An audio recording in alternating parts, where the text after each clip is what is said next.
The qPCR I never trusted.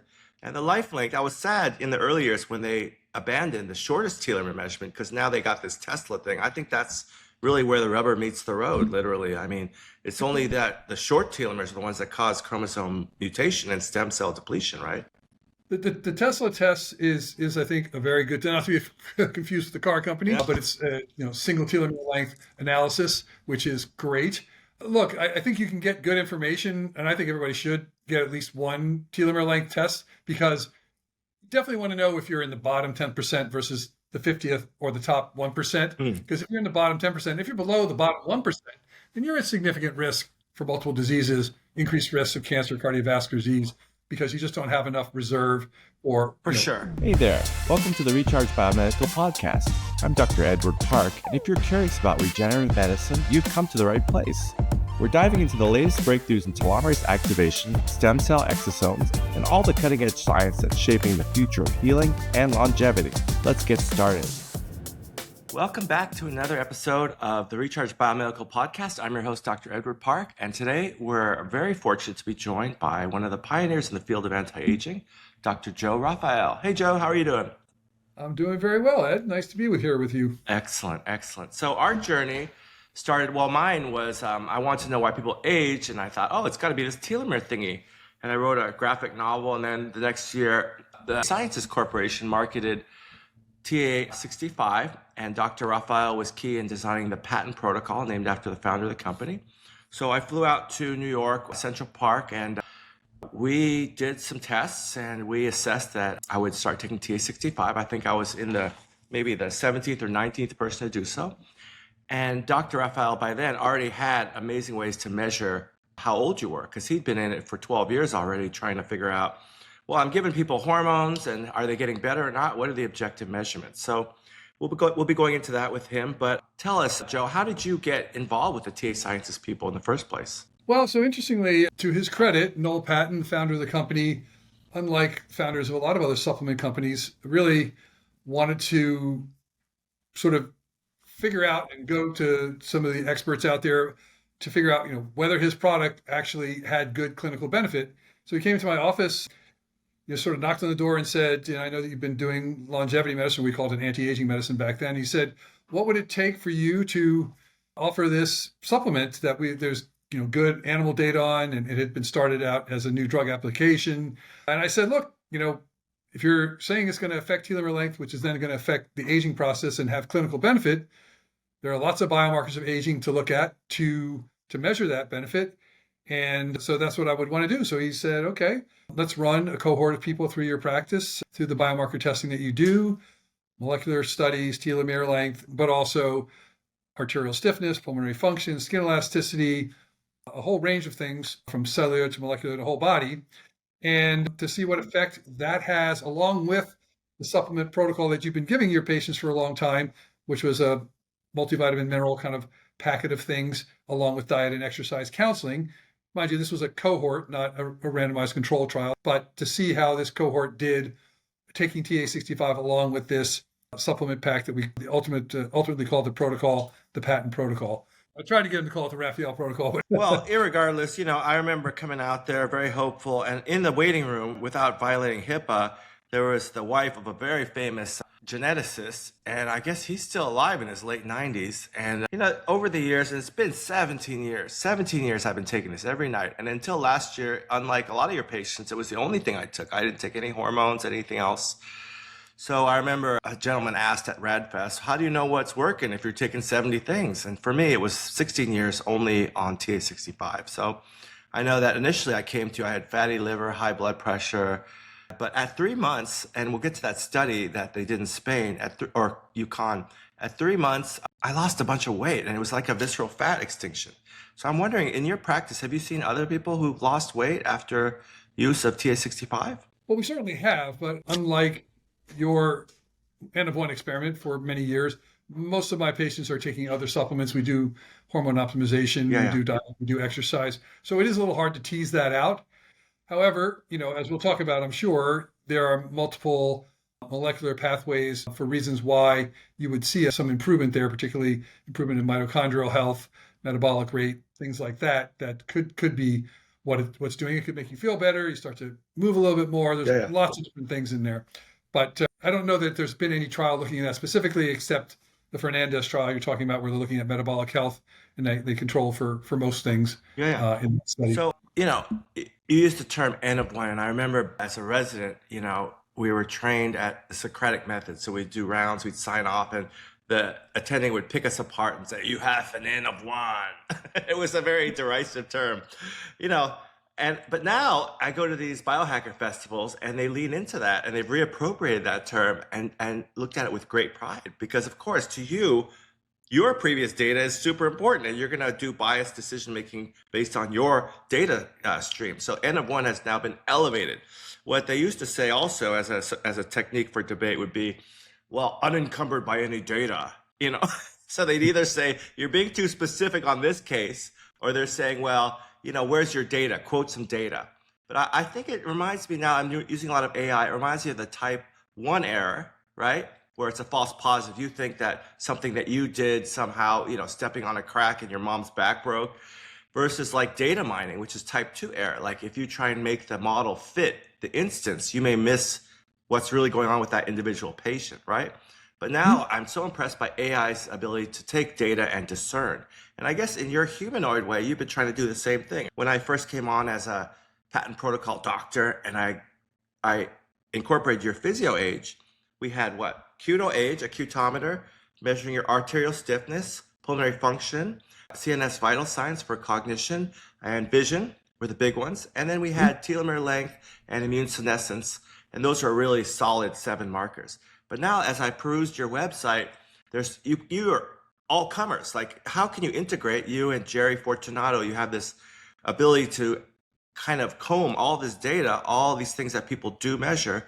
Do you feel like it's a working model of aging, or do you still look at it as individual organ systems, the lungs, the brain, whatnot? Well, so I think that the original 7 biomarkers were, if you put them together after we did, which is what we did, and that was the genesis of the PhysioAge health analytics platform, we took the results from the original study with the patent protocol and analyzed them, and we found that with those biomarkers, we could predict chronological age with an R squared of about 0.8, which is really quite good. Quite good. It was about 114 or so subjects, but that, each one of those looks at different aspects of the aging process.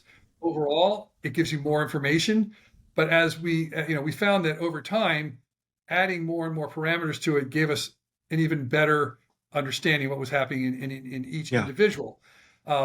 Just parenthetically, I would say I talk a lot about biomarkers of aging. And when I go over the multiple different markers we use in our practice, what we call multi-omics now, patients are often sort of like, well, I have a cardio age of 60, but I'm 50, and I have a pulmo age of 40, but I'm 50.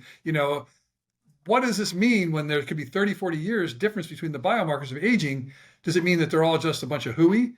No, it doesn't mean that at all. It means that they're measuring different aspects of the aging process. Sure. And each aspect goes along at a different rate. And so you get the information for that aspect of it and you integrate it into the rest of the information. You hope that whatever you're doing is moving each of those in the right direction. For sure. And that's something that from the beginning, I never took the bait on the Women's Health Initiative as an OBGYN. I didn't say all people need to stop. You look at a woman who's like a smoker and she's overweight, she probably doesn't need estrogen. It's probably a risk. But, to your point, it's like, not everything's going to age the same. If I'm a chess master, but I work in a coal mine in West Virginia, maybe my brain's good, but my lungs are shot, And that's one thing that never sat right with me with the telomere measuring.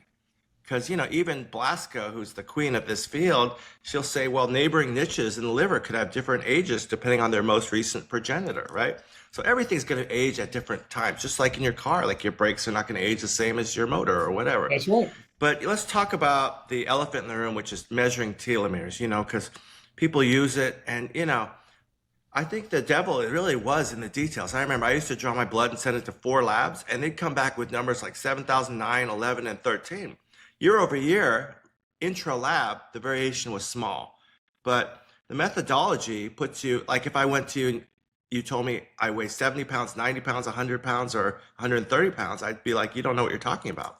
So talk to people who've gone to different labs and been confused. Well, look, first of all, weighing is a much simpler thing than measuring a telomere length. You're at the molecular level. You're trying to put together all these varying telomere lengths because there are multiple different telomere lengths within a cell and between cells, between cell types.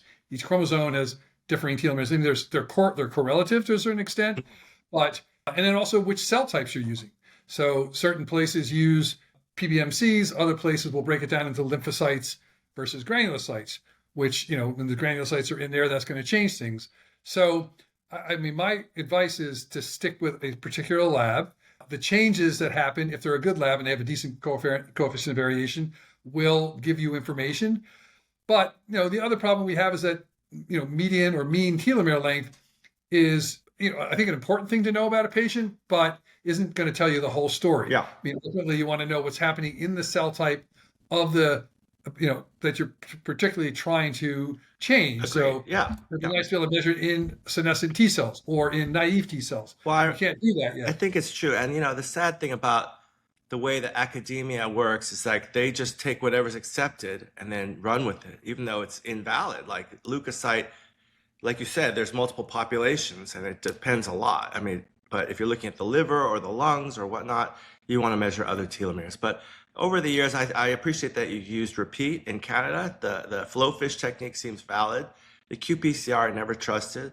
And the life length, I was sad in the early years when they abandoned the shortest telomere measurement because now they got this Tesla thing. I think that's really where the rubber meets the road, literally. I mean, it's only that the short telomeres are the ones that cause chromosome mutation and stem cell depletion, right? The Tesla test is I think a very good, not to be confused with the car company, but it's single telomere length analysis, which is great. Look, I think you can get good information, and I think everybody should get at least one telomere length test because you definitely want to know if you're in the bottom 10% versus the 50th or the top 1%. Because if you're in the bottom 10%, if you're below the bottom 1%, then you're at significant risk for multiple diseases, increased risk of cancer, cardiovascular disease, because you just don't have enough reserve or sure. But people were just they were underthinking the whole fast literature in the last 17 years has been like, oh, we measured your blood telomeres and then we inferred something about your esophagus or your stomach. And it's totally ludicrous to think, oh, I checked the tire pressure. Now I know how old the carburetor is. It was kind of crazy. Well, let's go to your published body of literature, which is significant in this field. So you published a study with Cal Hartley, one of the originators at Geron of the product, and this was 2011. And you found that the senescent, or the representation in the blood of the senescent or the non-naive T cells went down with TA-65. Can you explain how that could have happened? Well, honestly, I don't think we know exactly how it happened. We certainly didn't have the molecular pathway worked out when we saw that. I believe that what's probably happening is that the mitochondria are becoming more efficient because of the way in which TA-65 can get into the mitochondria and improve mitochondrial health, perhaps through, not TA-65. TA-65 increases telomerase. Telomerase leaves the nucleus and goes into the mitochondria and starts to make it more efficient, which could potentially then cause the cells to undergo programmed cell death and no longer be, so your number of senescent cells decreases. What we certainly did see was a reduction in senescent cells, about 20%. Wow. In that study. And that was in patients that were CMV positive because CMV positive patients have more senescent cells by about twofold more or even threefold, depending on how long they've had it. CMV being cytomegalovirus, the herpes virus number 5, that's relatively benign in an immunocompetent patient. But we know through, I think, a lot of studies that, and what's not widely appreciated, though, is that it kind of slowly ages your immune system more rapidly. I think so. I think you really presented beautifully. I remember listening to you that is really probably one of the hidden drivers of stem cell aging. But let's go to your next study in 2013 with Cal and Wayman. And you guys looked at improved glucose, insulin, cholesterol, blood pressure, and bone mineral density in some. You think that was a pretty robust study design? Well, again, that was the same patient population as the first study, just a second paper that looked at other markers. We just presented the immune and telomere length results in the first paper. And we wanted to present the second paper just because we wanted to get the first paper out and already. But also, it wasn't a randomized control trial. No. They were doing other things. But we did see this signal of an improvement in bone density and in lipid profile, et cetera, the things you mentioned, glucose, that we were a little bit surprised about, but now with subsequent studies, we're less surprised because we know the way in which TA-65 through activating telomerase transcription then allows it to make cells more efficient metabolically and improve these things. So it's the subsequent studies that sort of kind of have borne that out, that was probably real, even though it wasn't a randomized controlled trial. Right. No, but in 2013, Mulgara et al. Did a study and they deactivated the MAPK pathway, protein kinase pathway, which is a master regulator of stem cell differentiation, immune and inflammation. And they said this is how TA-65 works, and it may be. But let's look at, the nitty-gritty of how the origin story came about. Like, according to Greta, who I was just with this weekend, she's like, well, I introduced Noel to these people at the Jockey Club in Hong Kong and yada, yada, yada. They wanted to use a Chinese herb, astragalus, and test some molecules. And they went to the Geron Corp when Cal Harley was there. And they tested some candidates. They may have tweaked some of it. But essentially, for those that don't know, if we're talking, and we don't know because the USPTO or the Patent Trade Office, they try and obfuscate the identity of the molecule. So assuming it is something similar to astragaloside 4 or cycloestragenol, it has that 4-ring steroid moiety, right? That structure. So comment on that. Like, are we just given like a relative of the steroid molecules? We age because our telomeres shorten and our stem cells deplete. But what if we could support both? I've been taking TA-65 for 17 years. It's the only supplement I trust to support better mood, better sleep, and exercise recovery. And at age 57, I don't have any gray hair and I don't need reading glasses. TA-65 is available now. Go to rechargebiomedical.com/TA-65 and enter promo code RECHARGE10 to save 10% off. I mean, structurally, it looks quite similar. There are many other molecules in the saponin family that look like that. It's a small molecule, so it can get into a lot of cells. It's lipophilic. That's why you can give steroids through the skin and hormone replacement therapy or testosterone replacement therapy.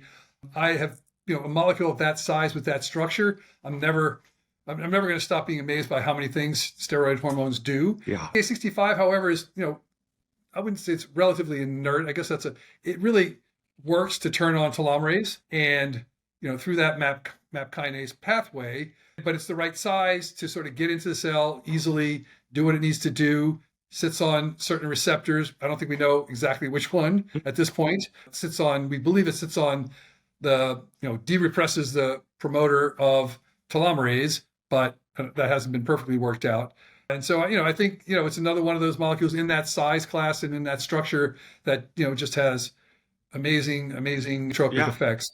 Now, when you look at the original Patent Trade Office submission and you look at the dose response, you see that it can be effective over 3 orders of magnitude or concentration. And I just want to talk about your 2016 study where you guys took CMV positive people and you gave them multiple doses. And the regularly available 250 unit or 25 milligrams now, it actually shows statistical significance in increasing telomere length, whereas 4 of those bad boys didn't. Do you have any guess as to why? Was it study design? The assay that was used for telomere length was the life length assay, which is, I think, because Maria Blasco, who is one of the premier telomere biologists in the world, it's based on her technology.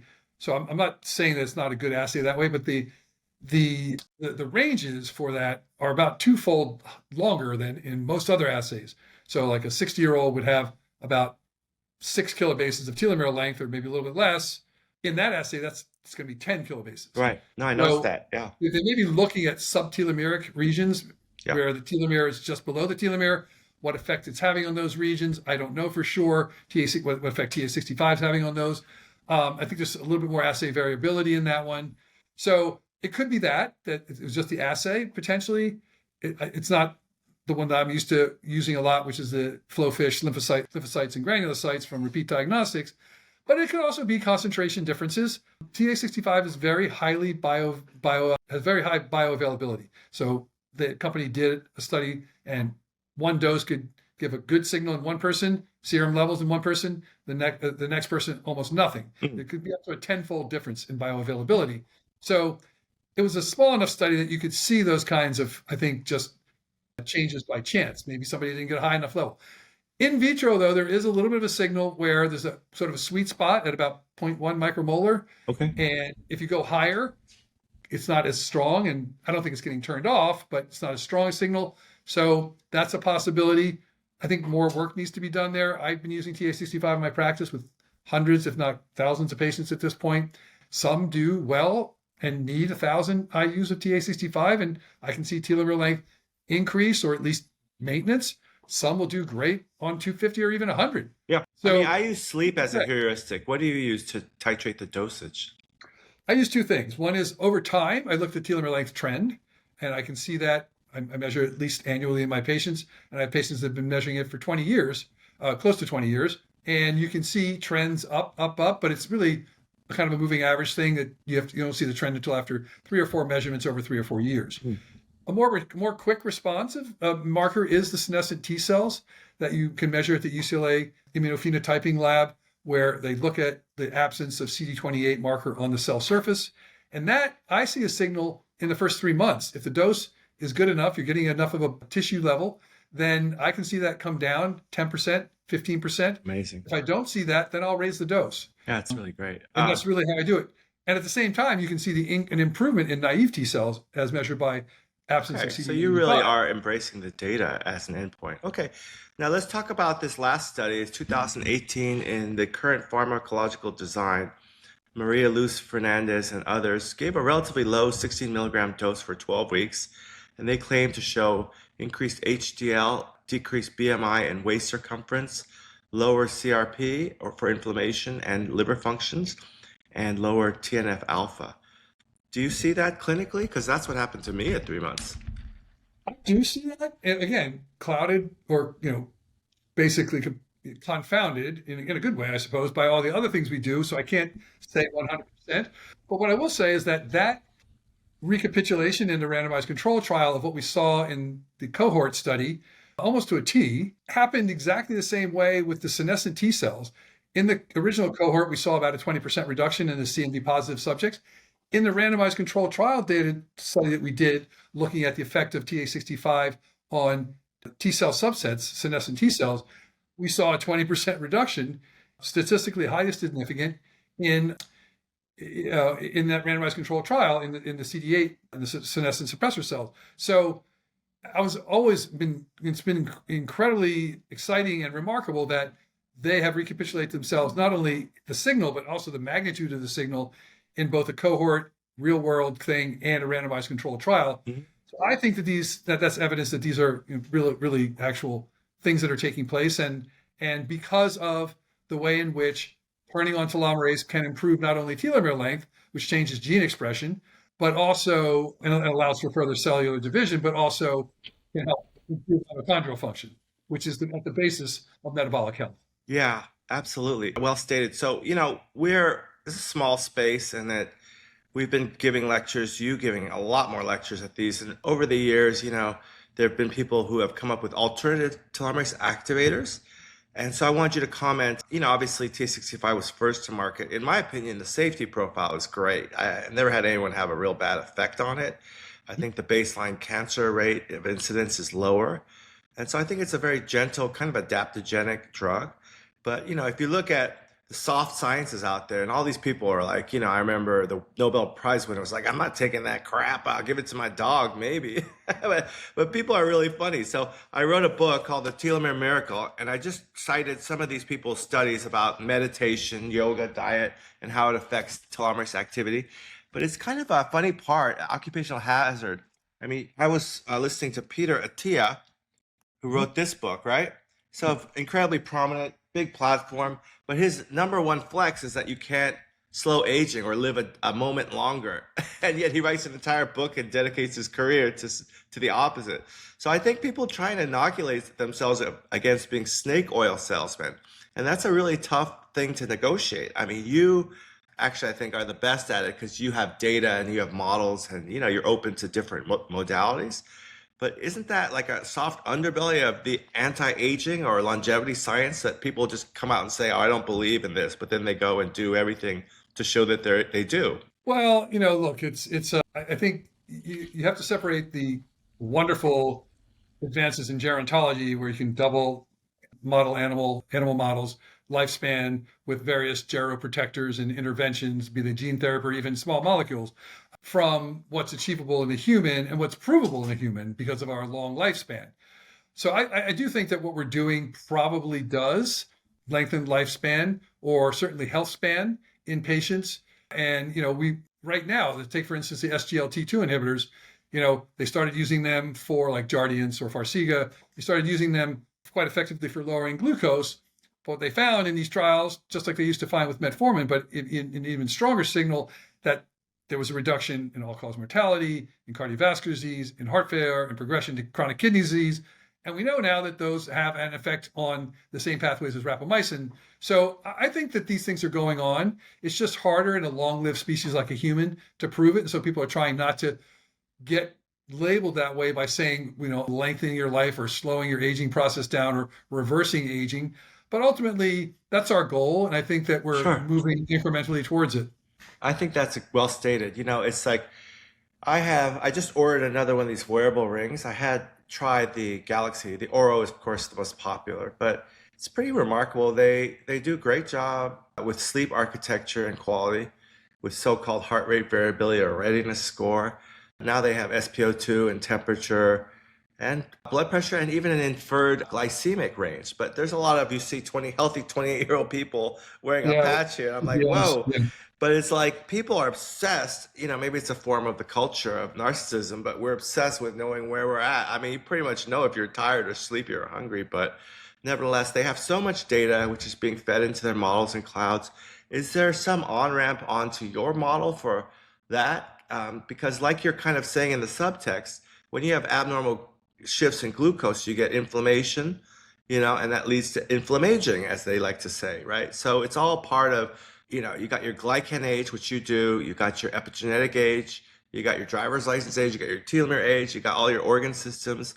I mean, it's all happening at once. I mean, we're fooling ourselves if we're thinking we're not getting older. We are, but can we slow it? I would say yes. But how do you deal with the people that come at you like, oh, I want to believe, but I don't want to be tricked by snake oil? Like, how have you dealt with that? Well, I mean, I give them their own data. So we measure it. We know there's not a lot of controversy that more elastic arteries are better than stiffer arteries. Right. Not a lot of controversy that lower blood sugar is better than higher blood sugar. Right. So, or more delta or deep wave sleep, slow wave sleep is good for you. So if you can show in those individual markers that there's progression and improvement, that's how you can, that's the end of one experiment. The most important one, Michael Schneider at Stanford has sort of pioneered the whole concept of looking at multiple biomarkers, parameters, hundreds, if not thousands of them in an individual. And one of those individuals was himself over time. And when you see perturbations from steady longitudinal trends, that's an early marker for bad things starting to happen. And I think we should be doing that with ourselves, just like we do with our cars. When the check engine light comes on, then you want to do that. So you're a fan of wearables then? I'm a fan of wearables. I'm a fan of, look, I don't think a 20-year-old needs to have a CGM on them if they're 15% body fat and their diet's pretty good. I mean, it might be interesting to them, but if their hemoglobin A1C is 5.2, they're doing a pretty good job. There is a tendency, the Brian Johnson tendency towards over Yeah, they've really gamified it to try and get their number. For those that don't know, Brian Johnson is a Johnny-come-lately biohacker with a lot of money, and he measures everything and he does interventions. And so if you're at 1, you're aging 1 year per year biologically. But he says he's gotten down to the top of the leaderboard at 0.4 something. So for every year that I'm aging, he's aging 0.4, which is, great. Yeah. So, that's I think that's a reasonable goal to sort of work on that sort of thing. I use the pace of aging in my practice, but it's not the sole one because that's looking at one aspect, gene expression, epigenetics. There's other things to look at, like how much air you can blow out in the first second for pulmonary function. Yeah. All these sort of very well-established long-term biomarkers that predict mortality. But I think the idea of paying attention like dentists do to maintaining the health of the oral cavity should be applied to the rest of the body and the multiple organ systems we have. We have a lot of very good biomarkers to do that. Yeah. How deeply and how comprehensively you decide you want to invest your time and your money is up to you. But, do it in a smart way, do it with somebody that knows what they're doing. But I think that's better than waiting and being reactive. Well, I think it's amazing that people can have this real-time feedback about their stress levels, their sleep quality. I think it is a net positive, but it's interesting that AI can see things in the data and abstract patterns that even we can't. So I think it will be a good health partner going forward. But when you hang around with these people long enough, these venture capital people and these singularity people, they've been promising that in 15 years we'll hit longitudinal escape velocity, and that was over 15 years have passed. So that's kind of a red flag for me whenever I hear someone say in 15 years there'll be no aging. What's your take on that? You've been in the field the longest, 27 years probably. Yeah, I always use the example of what happened in the 60s when there was two major moonshots taking place. One was the getting to the moon, and the other one was the curing cancer. And everybody was like, curing cancer, that shouldn't be too big a problem. But getting to the moon, forget about it. What happened? Got to the moon, in 1969, right? So I don't think we can predict with great certainty, but I think the advances in systems biology, AI, and the ability to analyze biological problems in a very comprehensive way will accelerate it. And I wouldn't be surprised if we reached LEV in the next 10 years. I'm not going to guarantee it, but I wouldn't rule it out. Well, I'll tell you what, I've had lots of people get helped by the TA-65. I'm sort of a one-trick pony. I don't do testosterone. I wish I would, but I'm a little scared about it. I'm not a fan of growth hormone that much because I see these guys at the conferences and they look like blockheads. I don't know. That scares me. But I'm hopeful that interventions and people, the consumers actually are sometimes way ahead of the doctors, the nutritionists, the naturopaths. Like they're really hungry for this information. I think biohacking is a real thing. But if they wanted to have a one-stop management, I know you've licensed the PhysioAge platform and you have doctors all over the country. I have the equipment in my closet, but it's just the setup and the upkeep and the seeing as I'm an N of one practitioner, it's kind of prohibitive. But people can sign up to objectively measure on a mature, thoughtful platform. So how do they get plugged into a doctor who can measure these things?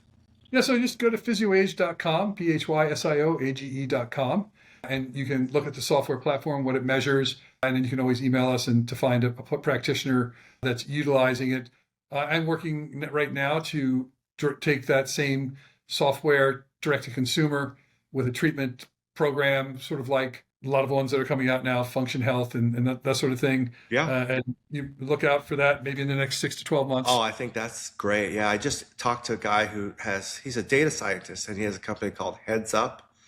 But yeah, there are so many competitors in the space. It's going to be like Heads Up, sort of, yeah, in that well, general. they take your different things from your wearable and they present something and they may give you advice. But everyone is trying to monetize the space. But you have like a pretty mature actual model. And so if you could push that out to the consumer, that would be amazing. But stay tuned. Yeah. All right. And if they want to see you personally as a patient, they go to raffaelemed.com. Yeah. Raffaele Medical. Oh, Raffaele Medical. RAFFAELEMEDICAL. Are you still Central Park South or? I'm still here. Yep. 25 years. Keep on. Well, thank you for helping me with my health journey. I feel good. No pain. You're so great. Yeah, appreciate that. Good to talk to you, Ed. Yes, sir. Thanks for tuning into the Recharge Biomedical podcast. If today's episode got you thinking, you'll love my book, Exosomes Songs of Healing. It's packed with cool analogies, full color illustrations, and all the science you'll need to understand how exosomes are changing the game in aging and regenerative medicine. You can grab it in paperback, ebook, or audiobook, whatever works for you. Now head over to www.rechargebiomedical.com to check it out. And don't forget to like and subscribe so you never miss another episode. See you next time.